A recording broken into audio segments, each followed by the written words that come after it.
This is Speakipedia Media brought to you by Speakipedia.com. I'm your host, Dave Bricker, bringing you straight talk, smart strategies, and amazing stories from visionary speakers and thought leaders. From the heart of small town Minnesota to the global stage, my guest has followed a journey of unrelenting passion and perseverance. Renowned for his compelling music photography, he has become a trusted confidant of music legends and top-tier executives. Today, we'll talk about lessons learned from more than 30 years of traveling with and photographing some of the music industry's most iconic stars. Please welcome Rob Shanahan. Hello, hello. Thank you Rob, for that intro, Dave. Very nice. so Rob, one need only go as far as the front page of your website to see the images you've taken of iconic rock and roll figures. And I'm sure our listeners are wondering how you found your way into those circles and created those opportunities. That's the question. Do we have time? That'll be the whole interview right there. All right, you photographers out there, you young photographers, find what it is that you love to photograph and find a way to make that your living. That's what I did. I'm a musician. I started drumming at 10, photography at 13. That's all I've really ever done. And I found my way into the A-list circle of musicians. And once you get there, just always produce good work. The word spreads like keynoting. You do one, you get more referrals, and it just builds from there. So I've been fortunate. I've been blessed with being able to follow my heart, my dreams, and my passion, photographing the biggest musicians on the planet. You can go to my website. It's a lot of fun. And I'll tell you, there's something that you kind of downplayed it because you just said always do your best work. But you know Yeah, what? The gig isn't always glamorous, especially when you're climbing the ladder. Always do your best work because you never know who's going to look at it. If you're doing a little freebie speech to some not for profit organization, give it your all. Whatever it is that you do your best work because you never know who that one person in the room is who's going to say, I need you. yeah, and now everything is recorded. You don't know who's filming with their iPhone, and it's going to be on social the next night or the next day. So you always have to be on the top of your game. Right. So mediocrity is not going to get you anywhere. That's And why I don't drink. I'm in the music industry, but no drugs, no drinking, no. I'm a health freak. Very conscious of what I put in my body, and I always want to be ready to rock at a moment's notice because a lot of times my work is last minute at a moment's notice. Hey, we need you to fly to New York or whatever. I'm always ready. Be and prepared. I'm exactly the same. I completely get that. Be on your A game. Take care of yourself because the Yeah, rigors of the road are such that you've got to be in shape. I learned that from Mick Jagger. Studying him, he's the top of his game, 100% all the time. Amazing dedication, And whether it be fitness or business or anything Rolling Stones related, always at the top of his game. So a lot of good lessons to be learned there. great and an interesting teacher. So before we get deeper into that, take us back a little bit. What path led you from small town Minnesota to touring with some of the world's top rock and roll acts? So as I mentioned, drums, age 10, photography, age 13, and then I graduated high school and won a bunch of awards, and I did the obvious next step. I went to the university to study accounting. I know, blow minds.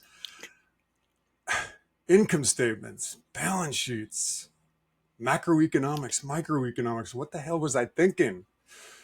I thought I needed a good business background. I always knew I was going to be an entrepreneur. So my senior year of college, I've done all the work.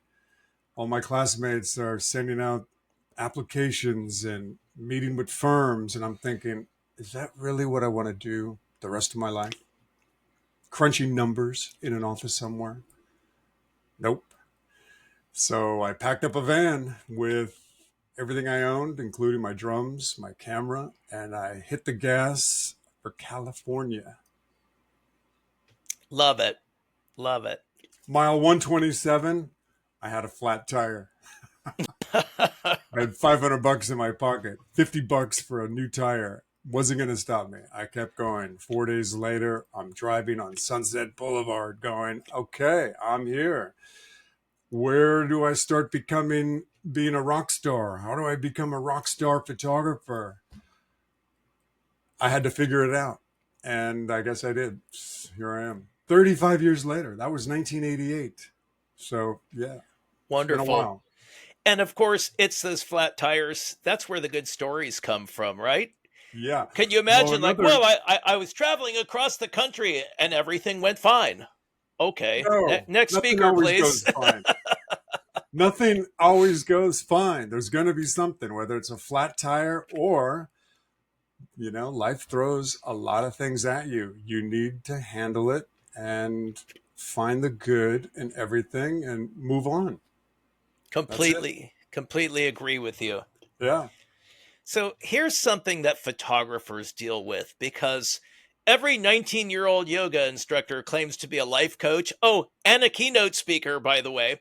And everyone with an iPhone claims to be a professional photographer. But you and I know that's a load of crap. A But lot of you, photographers out there nowadays. Everyone has an iPhone in their pocket. I have one in my pocket. Doesn't make me a movie producer, doesn't make me a video editor. I don't know anything about that. I send all that stuff out. I trust the professionals. yeah, but you didn't get asked to go on tour because you owned a Nikon. So talk about the art of visual storytelling, of getting that magic shot. Yeah. When I studied photography, analog, in the darkroom for a day just to make one print, I learned everything about photography from the ground up. Shutter speeds, f-stops, ISOs. I learned my camera. I never had it on auto. In fact, my first camera was a total manual. Knowing a camera and the photography art so well on the back of your hand, I don't have to think about it. It's second nature. I can concentrate on the connection with my subject. I love connecting with musicians. I know the language. I know what to ask. I know what to talk about. And my subjects think they're hanging with the musician talking about cool songs and, hey, how did you create this drum fill? And what snare drum are you using on this track? Oh, and let me take a photo. It's talking drums, talking music. And by the way, click, click. They don't even realize I'm working when we're hanging. And that's the beauty. But the thing is, you need to know your gear. You trust your skills. And it's just a lifetime of doing it, that 10,000 hour rule. I've done it in photography and in drums. So they all come together when I'm working. And just finding the magic with the artists. It's good. Yeah, and you don't get that by buying an iPhone or a nice camera. You get Yeah. that by learning to use the tool. Yeah. Well, the fun thing is and I've heard this before, and my cousin and I, he's a videographer down in San Diego. We joke about this a lot. When I do gallery shows, people will be like looking at my photos. They're like, wow, you must have a really good camera. It's like, well, yeah, I use great gear, but it's not the camera. It is the camera, but it's That got to be, capturing the right moment at the right time and creating a feeling and a vibe and an emotion. Capturing an emotion is where it's at for me. That's and what I that's like going up to a really good speaker and saying, "Wow, I bet you have a fantastic microphone." love. Exactly. As if Yeah. that Wow. has Your microphone is amazing. yeah, it's really a back slap, right? Yeah. So let's go back on the road for a minute because Sure. I've met a few celebrities who love to be idolized, and then I've met others who are just desperate to be treated like the real people they are. And I'd like to think it's the second type who makes authentic subjects for successful photography. Or maybe it's just waiting for the moment when the real subject pops into the light. So, what are your thoughts on that? I can tell right away which of the two my subject is. Are they the kind that likes to be treated normal, human, everyone else? Or do they like being treated as the rock star, pop star that they are? I can figure that out right away. So I know my boundaries and I know what I can push and I know how to approach. So being aware, trusting my instincts, and just knowing which approach to go for. If it's one, I can easily get them to the other, and vice versa, just by knowing, uh, by first picking out which one they are, which type they are, and then working within. I like to take them back to a teenager when they first started playing their first guitar, drums, or piano, whatever it may be, finding that person, because that's where I'm at all the time. I'm still like Steven Tyler and I joke about this. We're still that young teenager that loves music. And every musician has that. I can find it, whether it's talking about their first instrument, their first drum kit they got at Christmas. That was my story. But a lot of drummers have that same story, and I can find it. And, bring out the inner child. I get And that compliment a lot. Your photos have a lot of joy in them. My new book, people say, "Wow, there's so much joy in the book." Yeah, there's a lot of good and a lot of joy in the world, and that's what I focus on. If you want to be negative and, be a shitster, that's your world. I love the joy. Bring out the joy. Music, and it's another art form. It's right. a beautiful thing. And it's certainly full of joy and plenty of other emotions. Now Yeah, it's interesting, and we can, again, as speakers, we can sort of map this onto the music industry. But look, you get up on stage, you have a certain stage persona. Now yeah.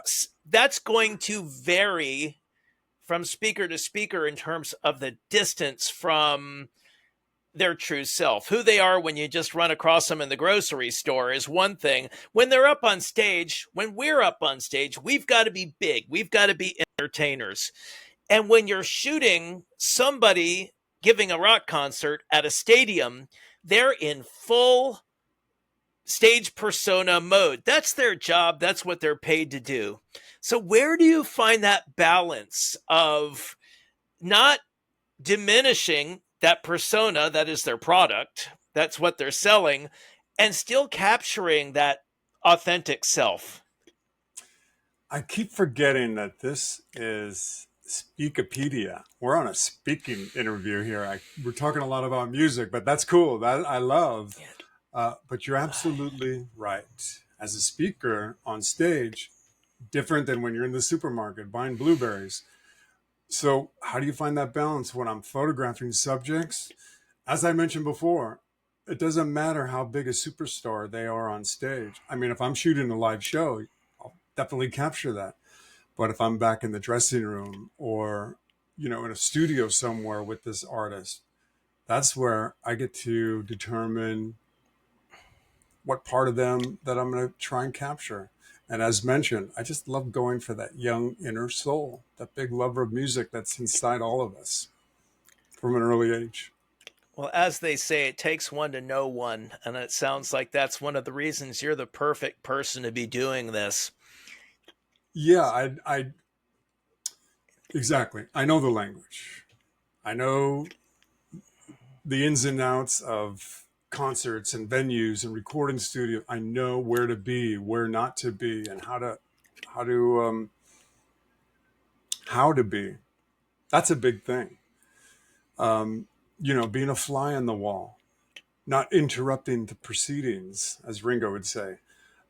He called that out on the forward to my first book. Rob's always there, but he's not interrupting the proceedings. That's it. I'm there as an observer, as a documentarian, and just recording visually stuff that's happening. Not putting my, I have a big personality. I don't come in and like try and dictate a room. I love to just observe and be the recorder of history. I feel And like that's my role. I'll tell you what, this pops into my head because I was at a networking meeting and there was a young woman who wanted to sing a song and play guitar as part of the opening of that meeting. And she had a Yeah. microphone, but she had no way to amplify the guitar. And I said, let me grab the second microphone. And Hmm. I sat on the floor in front of her and I held the mic to the guitar. And what was going through my mind was, this is her performance. I'm here to help her shine. I want to be as invisible as possible. And I think in that supportive role, you're there sometimes walking around on the stage while the performance is going on.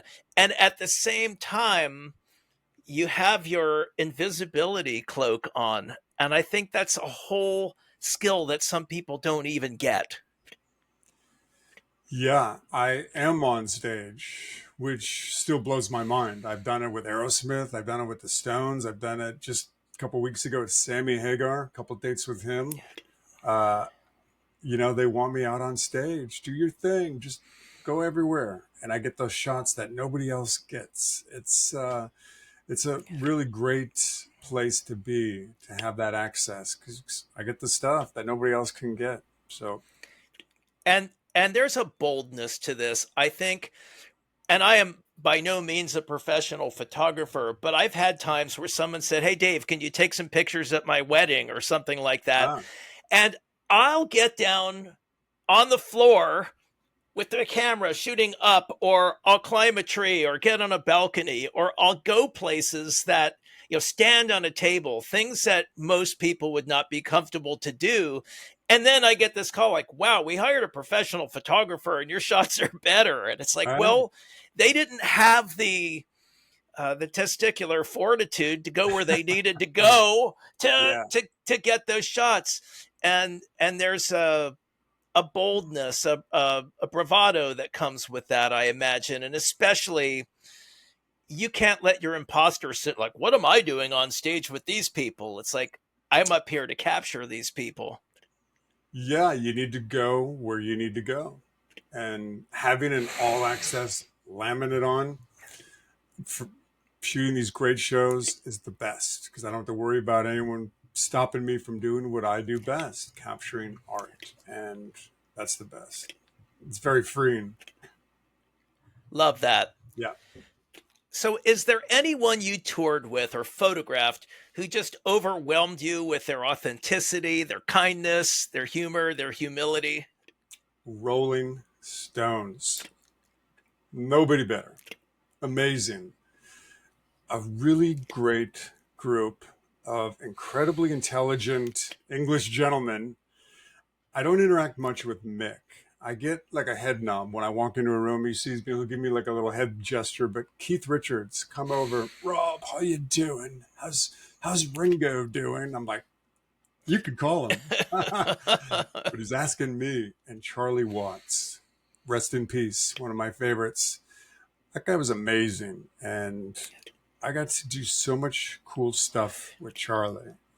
Double drumming before the show in his dressing room, doing warm ups, and I really, really love that guy. He would invite me to Stones rehearsals, tiny little rehearsal room, and I'd be sitting on the couch behind him and Keith Richards amps, just still mind blowing, and sound checks, just being on stage with the Stones doing sound check is just an incredible experience. And when he passed away, his daughter Serafina reached out and said, you were able to capture Pa, as she called him, in a way that only the family could see. Thank you. And that's like the biggest compliment to me. Um, being able to capture the man as the loving father and husband that he was. That's wonderful. That's quite a compliment. That is wonderful. And then on the flip side, because we are talking about stories and storytelling here, Yeah. I imagine you were present more than once when some crazy stuff went down. Can you share an astonishing or a touching story? Maybe something nobody would ever know? Here's another thing.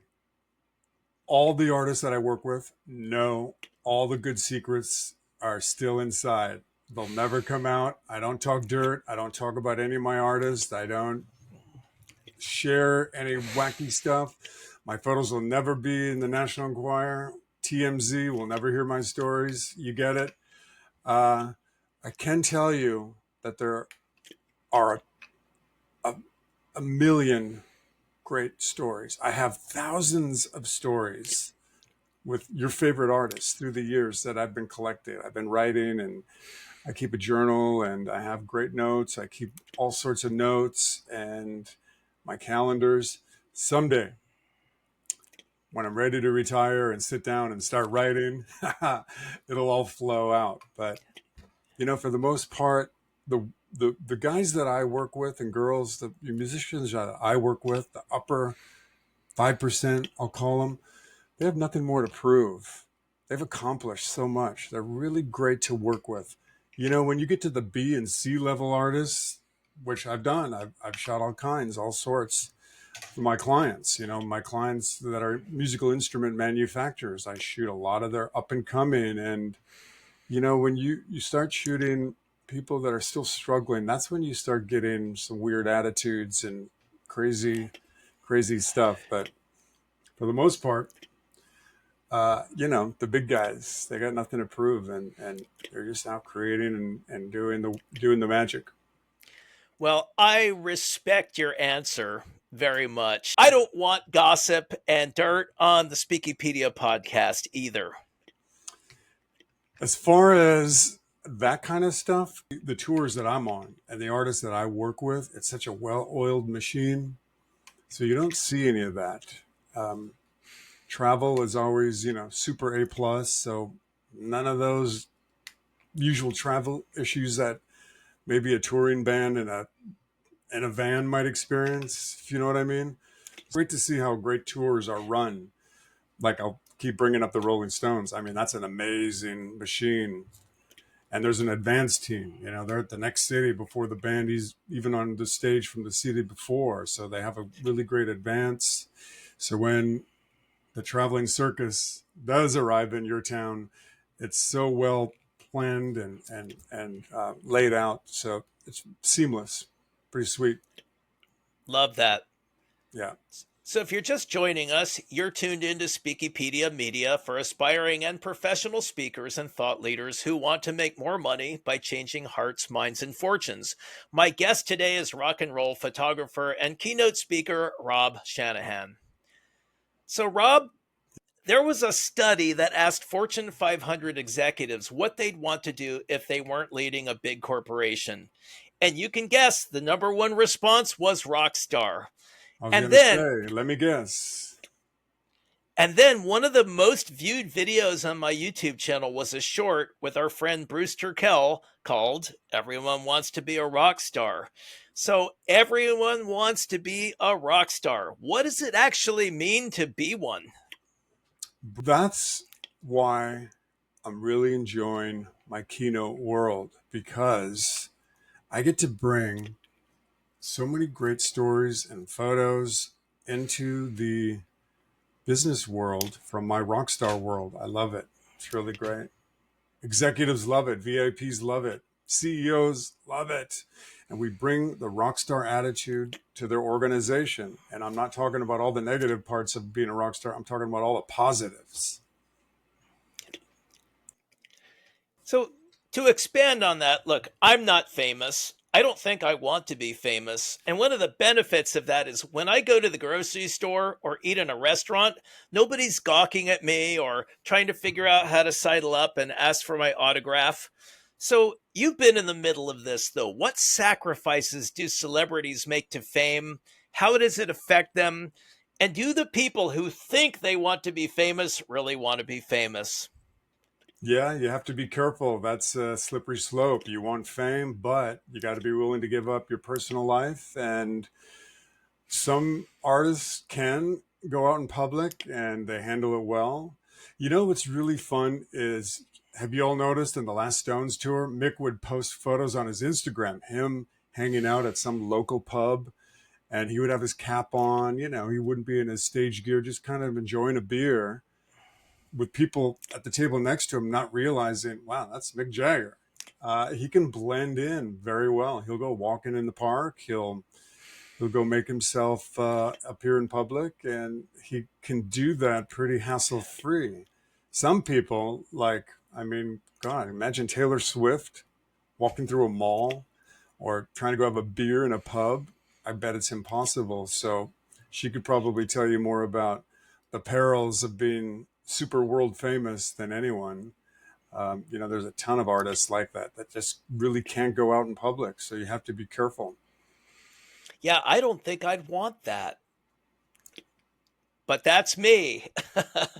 Even So, I get that. I can get stopped at my supermarket, my local market, or I'm walking through an airport, anywhere, and people come up, aren't you in that band? Or what band are you in? Or are you the photographer? I get it. I love it. I don't mind. little Happy to bit, say hi. right? Little bit, I think, can be fun. Little doses are fine. I can't imagine walking into a room or a airport or wherever in public and getting mobbed. I Right. bet after a while, but it's a little challenging. Yeah, I mean, you have to live. That's Here's got a to get. quick story. You like stories. Okay, so I was on tour Ringo Starr and the All Star Band. We were in Chicago, hubbing out of Chicago, and he was to appear on the Larry King Show. This is probably back in 2008. Larry was still around, and they were doing a live via satellite at the studios in Chicago. So there wasn't security available, and Ringo's like, Rob's coming, so we'll be fine. I'm big enough, I can handle myself, and if anyone comes after Ringo, I'm ready to take a bullet or kick some ass if I have to. So Ringo and I and his wife Barbara were in the back of we're getting driven to the studio, and the driver dropped us off at the wrong address. We didn't realize it until we walked into the building, and the doorman said, "Oh, no, you're a block north. You gotta." So we walked out on the street, the three of us, me and Ringo and Barbara, walking on Michigan Avenue in Chicago to the NBC studios, I think it was. And I'm thinking, all right, this is going to be a challenge, walking in public with him, and nobody bothered us. We're walking, and everyone would be like, wow, that looks like Ringo Starr, but what would he be doing walking the street? And we got to the next destination with no problems. Nobody stopped him. And thinking, wow, maybe Ringo can go in public and be okay. But, Yeah, just because no one believes it's actually him. yeah, like, wow, that looks like Ringo and Barbara, but there's no way they'd be just walking the street with that dude. That's funny. So we talked earlier about how being a photographer is kind of a behind the scenes role. And when you get on stage, you try to be as invisible as possible so the Yeah. stars can shine. But you're a keynote speaker, which means you have to be the rock star. Has that been a natural transition for you? Yeah. So that's the light switch I have to turn on.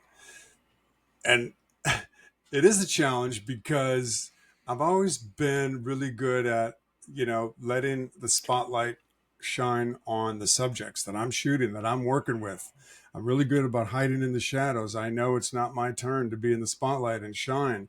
When I get on the keynote stage, it's the lights on, babe. I got to flip the switch, and that's the challenge. Working on it. Yeah, we all are. We all are. And Yep. it's, you wonder maybe it's a good thing that we don't quite get all the way there. We're always aspiring to it. We're always growing into that because we also see people who get stuck there. Yeah, I know how much I need to give. I know how much I need to push. And also in my keynotes, I'm showing photos and talking about the rock stars and what I've learned and what I can bring to you and what I can share with your company and how I can help your organization see things maybe a little different and maybe kind of retool or rethink your programs or the way you do social media or whatever it may be. So I'm kind of a facilitator in a way, and not really about me, but here's what they do. And this is what I've learned. And this is how I apply it to my personal business and myself. And this is what I would love to present to you. And I get it. I'm a facilitator. I'm not the rock star on stage. Right? You're there to make them the rock stars. But it's a flip-flop, right? Because they hire you, they hire us, they hire a keynote speaker to be a rock star, and they Yeah. don't expect that it's really about them.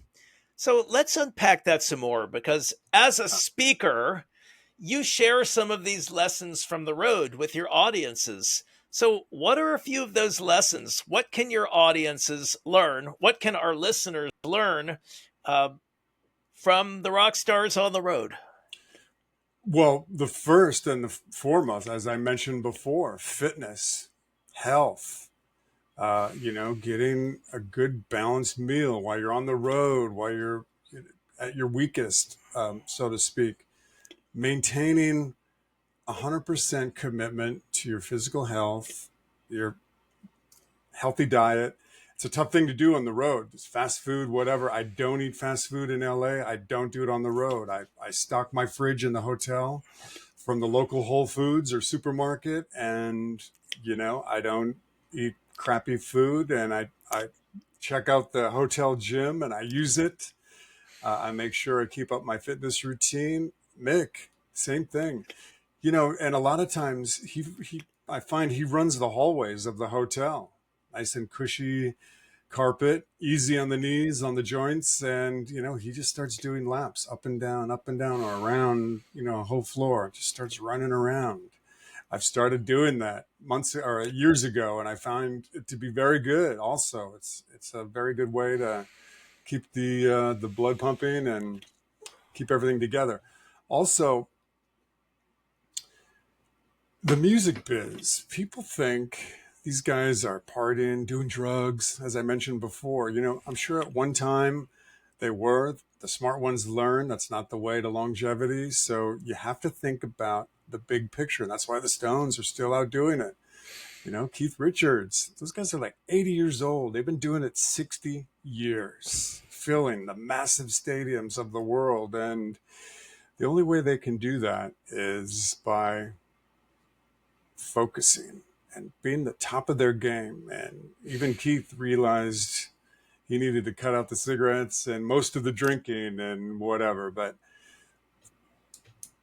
rock stars, for the most part, are pretty dedicated, very focused individuals. You have to be for longevity in anything, keynote speaking, music industry, any kind of industry, I guess. Being the best every day that you can be.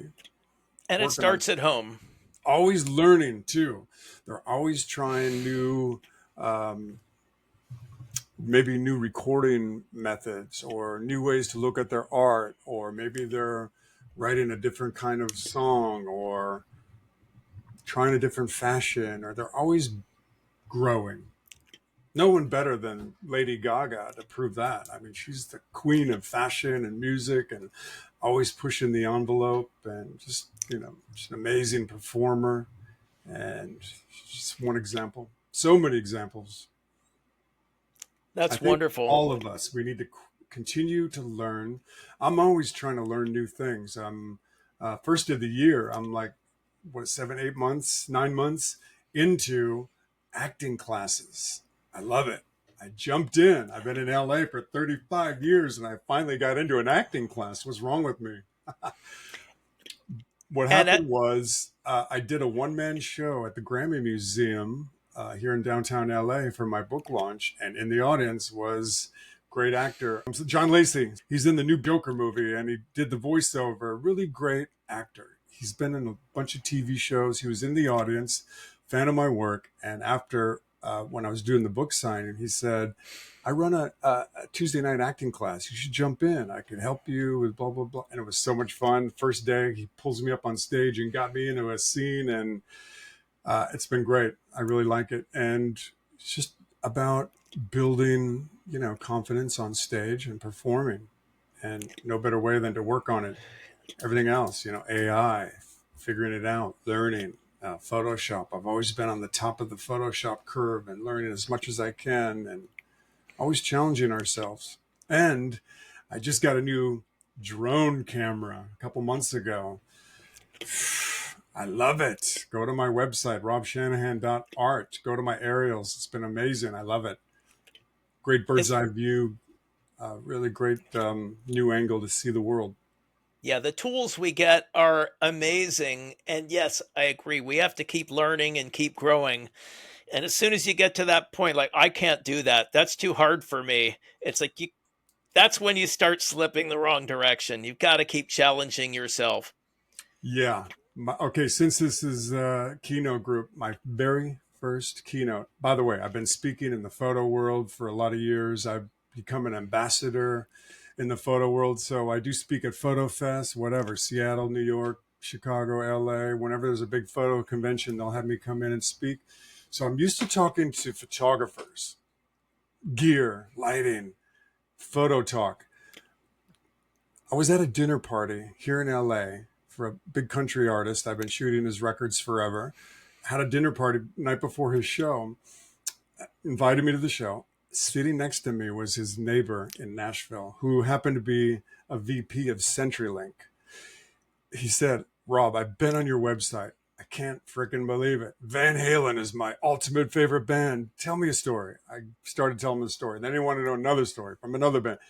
2 hours later, we don't even remember who else was at the dinner party, but me and this guy had a wonderful 2 hour conversation. And at the end, he's like, I'm hiring you to keynote speak for my group in San Diego in 6 months. 1,000 people. We're going to buy 1,000 of your books and you'll sign them all. We'll give them.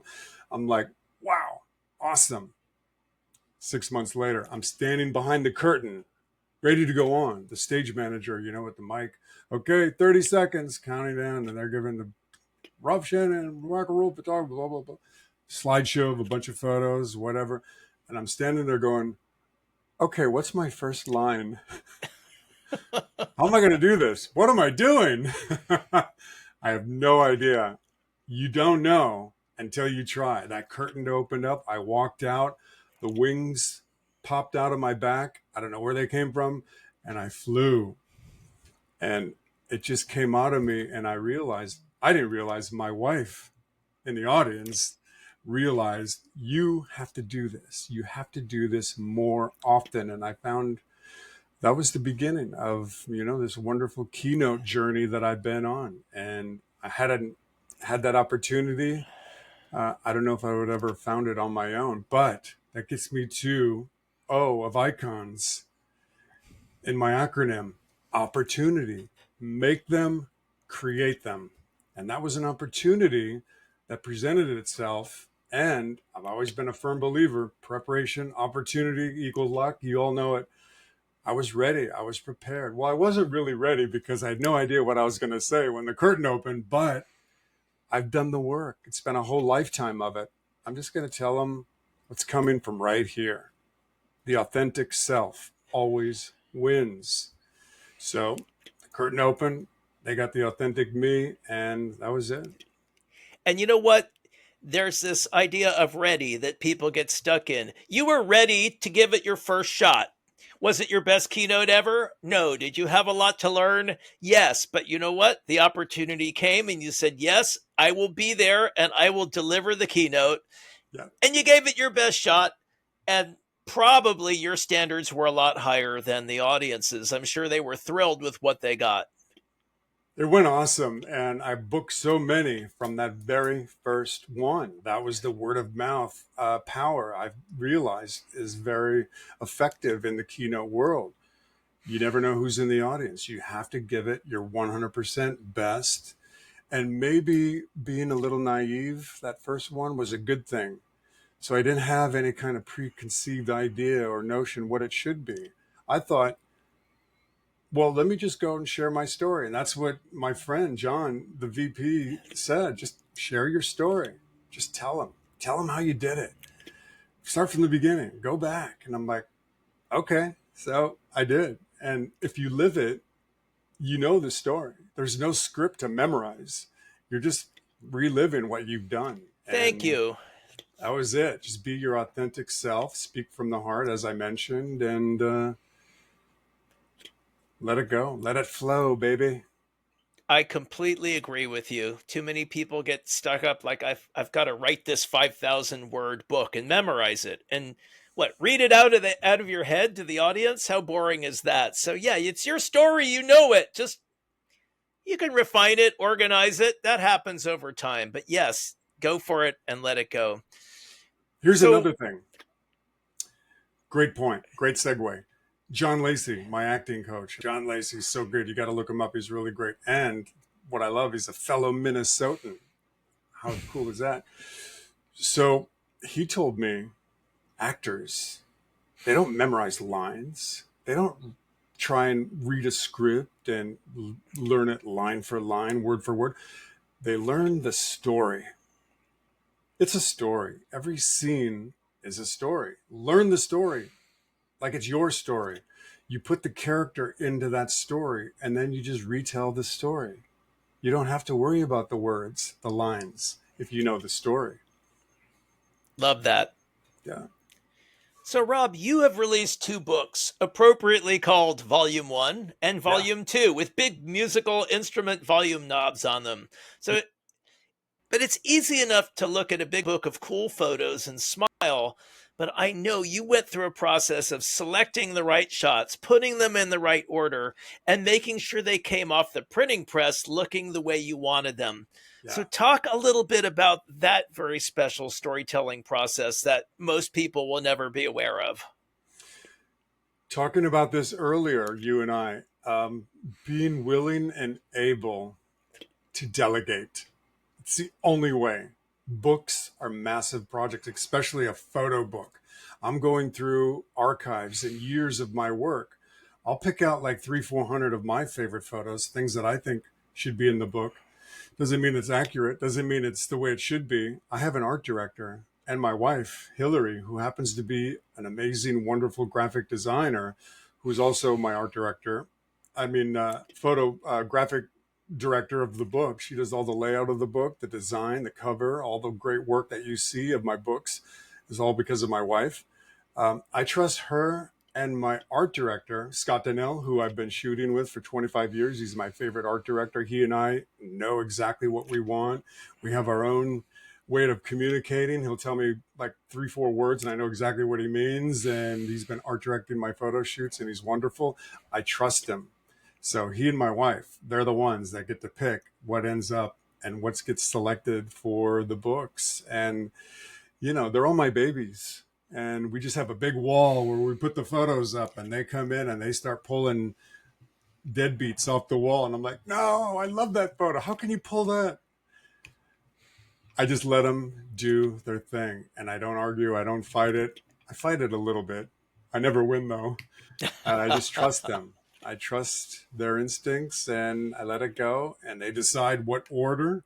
I may have a little say on the order. I will change the order a little bit and that's how it goes. And then Hillary takes all the finals and puts them in InDesign and gets all the pre-press files ready. And it's a lot of work. It's like 9 months. It's like a baby. It's basically a baby. It's conceived in our ideas. And then 9 months later, we have a little product. And then you have to watch and nurture that baby. Otherwise, who knows what it'll come out to be, You have to determine that baby's future. So we do a lot of marketing, a lot of sales, a lot of appearances, and a lot of work. Marketing goes in behind the book. You can't just develop a baby and think it's going to grow to be what you would hope and expect it to be. Yeah, pop the baby out and put it on the doorstep. That doesn't work. Nope.